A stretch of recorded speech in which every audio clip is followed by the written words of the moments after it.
నమస్తే ఫ్రెండ్స్. చాలా రోజులకి మన ఇంట్లో పూజను చూపిస్తున్నారు కదండి. చాలా ఆనందంగా ఉంది. అయితే మనకి దీపావళి వచ్చేస్తుంది. దీపావళి ముందుగా మనం ముఖ్యంగా చేయవలసింది ఒక పండగ ఉందండి. చాలా మంచిది. ఆరోగ్య ఆయుస్సు శని దోషాలన్నీ పోతాయండి. స్వామి చెప్పగా తెలుసుకున్నాను. అందుకే తెలియజేస్తున్నాను మన ఫ్రెండ్స్ అందరికీ. మనం ముఖ్యంగా దీపావళిని 5 రోజులు చక్కగా చేసుకుంటామండి. నిత్యము దీపారాధన చేస్తాం. అలాగే 3 రోజులు కూడా చేస్తారు చాలా వరకు. ముఖ్యంగా చేయవలసింది ధనత్రయోదశి అండి. అది ఏ రోజు వస్తుందో చెప్పనా? ముఖ్యంగా 18వ తేదీ శనివారం అండి. ఆ రోజు శని త్రయోదశి కూడా చాలా మంచిది. చక్కగా నేను ఇలాగా తెలుసుకుని చెప్తున్నాను. మనం చేసుకుంటే మనకు మంచి జరుగుతుందండి తప్పకుండా. ఈ దీపావళి 5 రోజుల పండుగ ఏంటో చెప్పనా ఫ్రెండ్స్? మనం ధనత్రయోదశి ఒకటండి. ఆ తర్వాత రోజు మనం నరక చతుర్దశి, అలాగే దీపావళి, బలిపాడ్యమి, ఇంకా 5వ రోజు యమద్వితీయ అని మనం జరుపుకుంటామండి. ఈ 5 రోజుల పండుగని మనం ప్రదోష వేళ మనం చేస్తాం. చూస్తున్నారు కదా, నేను ఇక్కడ ప్రారంభించానండి ఈ పూజని. ఎలా చేసుకుంటానో చెప్తాను. ఇలాగా మనం సింహద్వారం దగ్గర దీపారాధన చేసుకోవాలండి. చాలా మంచిది. ఒక ప్రమిదలో 4 ఒత్తులు వేసి నలుదిక్కులా ఉంచి మనం దాన్ని బ్రాహ్మిన్స్కి నలుగురికైనా దానం ఇవ్వచ్చండి. చాలా మంచిది. ఇలా చేయడం వల్ల మనకి ఫలితం ఏంటి అని మనం అనుకుంటాం కదండి. మనం పూజ చేసామంటే దేవుడి కటాక్షాన్ని కోసం కదండి చేస్తాము. అలాగే మహాలక్ష్మి కటాక్షం అండి మనకి. ఇలా చేయడం వల్ల గత జన్మ పాపదోషాలు, అంతేకాదండి ధనవంతులు అవుతారు. అలాగే అనారోగ్యం నుండి బయటపడతారండి తప్పనిసరిగా. ఏంటంటే మనలో 100కి 90% వరకు అనారోగ్య సమస్యలతో ఉంటారు కదండి.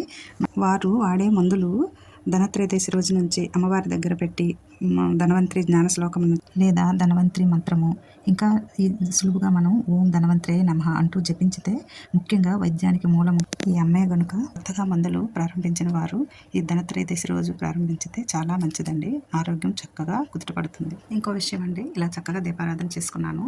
ఇక్కడ గోల్డ్ కనిపిస్తుంది కదండి. ఆ రోజు బంగారం కొనమని చెప్తారండి. బంగారమే కొనవలసిన అవసరం లేదండి. అంతకంటే ముఖ్యమైనవి కొన్ని ఉన్నాయి. మనం కొని తెచ్చి పెట్టుకోవచ్చు.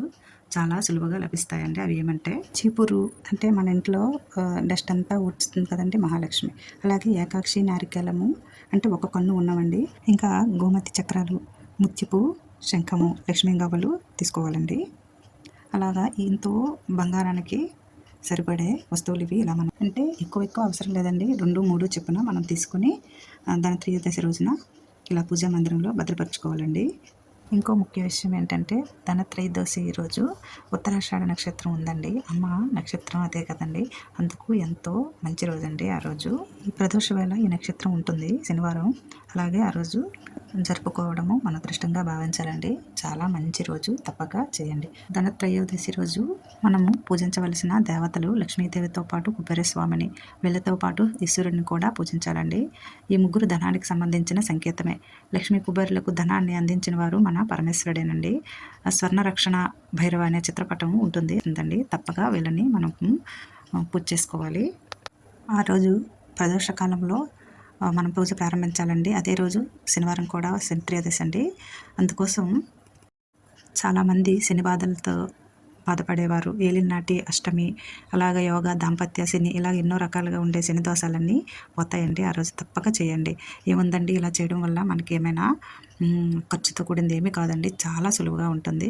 తప్పనిసరిగా ఇవి నియమాలు ఉన్నాయంటే దాని ఫలితం తప్పక ఉంటుంది. నమ్మేవారు తప్పక చేసుకోండి. ముఖ్యంగా ఉపవాసం ఉండగలిగిన వారు ప్రొద్దుటి నుంచి సాయంత్రం వరకు ఉపవాసం ఉండి అప్పుడు ఈ పూజను చేసుకుంటే చాలా మంచిదండి. ఇంకో విషయం ఏంటంటే, బంగారం కొనిపెట్టుకోవాలి అలా అంటారు కదండి. కొన్నవారు కొనుక్కోండి. బంగారం అయినా, వెండైనా, వస్త్రాలైనా, లేత రంగు వస్త్రాలైనా కొనిపెట్టుకోవచ్చు. ఇంకా ముఖ్యంగా జమ్మి చెట్టు ఆకులను తెచ్చి పూజా గదిలో పెట్టి పూజ చేసుకుంటే చాలా మంచిదండి. అలాగే శివలింగానికి ప్రదోష వేళ నల్ల నువ్వుల నూనెతో అభిషేకం చేసి శంకు పుష్పాలతో అభిషేకం చేస్తుంటే మనకి ఎలాంటి దోషాలు కూడా దరిచేరవు. ఇలాగే ఈ పూజ 7-9 గంటల మధ్య సాయంత్రం తప్పక చేసుకోండి. ఓకే ఫ్రెండ్స్, వీడియో నచ్చిందా? అయితే లైక్, సబ్స్క్రైబ్. నెక్స్ట్ దీపావళి రోజు ఎలా చేసుకోవాలనే వీడియో మీద మనం వీడియో చేద్దాము. ముఖ్యంగా నేను చెప్పే పూజ మాత్రం తప్పక చేయండి. మంచి ఫలితం ఉంటుంది. స్వామి చెప్పగా మనందరికీ ఈ వీడియో తెలియజేస్తున్నాను, షేర్ చేస్తున్నానండి. Okay, thank